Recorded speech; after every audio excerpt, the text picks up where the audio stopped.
Mama Khadija Bay Masajono Masajono Masajono.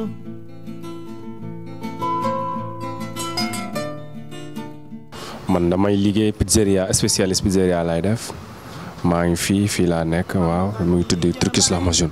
Amanatou Fall. Maintenant, je suis à Planet Kebab. Ça va, il y a moins de clients par rapport aux autres jours précédents. Avant le Ramadan, il y a moins de clients. waaw koor gi moom xam nga rek li yàlla xam doy na xaw na metti quoi mais terewul da ngay ñëw xaar yàlla mais yéen bu ngeen dugg see sax war ngeen sentir ko ne mooy loolu quoi mais tàmm nañ ko chaque koor noonu la demee surtout premier 15 jours yi day xaw a difficile quoi mais terewul dañuy ñëw xaar li ñu am jël. On fonctionne comme auparavant. On prépare les mêmes choses. Mais la seule différence est qu'il y a moins de clients. C'est ça seulement. Moins de clients, moins de recettes.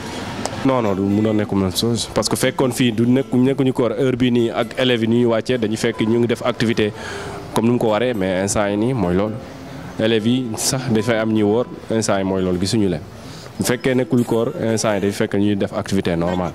En rupture, oui, les clients appellent. Le plus souvent, on les livre. Mais ils ne viennent pas sur place. On fait que des livraisons d'habitude la nuit. Pourcentage bi moom am na différence bu baax sax. am na grande différence parce que ñun suba ba léegi gisaguñu dara te fekkee bu nekkuñu si koor instant yi ñu ngi liggéey normalement waaw am na différence moom mais mënuma la wax ne pourcentage nii tel. Non, ça va quand même. Sant Yàlla, ça va. Ça va quand même, alhamdulillah, ñu ngi sant Yàlla. Oh là, je ne peux pas vous le dire, franchement. Mais ça va, alhamdulillah. On ne se plaint pas, ça va, alhamdulillah. waaw su weer deewee moom da ngay xam da lay handicapé loo mun na la handicapé loo presque ay 3 mois 4 mois loolu da lay jàpp parce que xam nga kii location am da ngay fay kii liggéey da nga koy fay kooku basé wul ci jaay nga wala jaayoo.